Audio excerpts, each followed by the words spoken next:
everybody, Stephanie here from Cloth Diaper Kids. Let's talk about the GroVia One-Size All-in-One.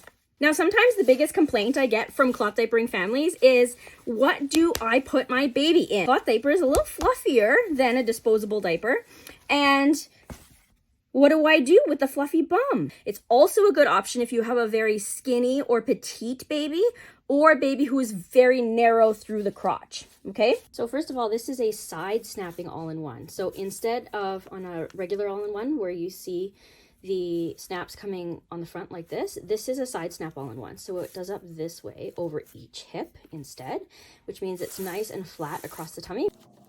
The inside, you have your 100% cotton, and then the other insert snaps onto the front like this, so you can use it with one or with both.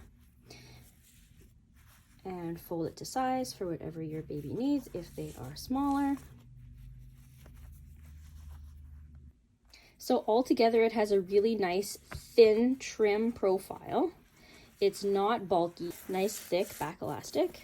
And I kind of like the color contrast of the hip snaps there. What do you think?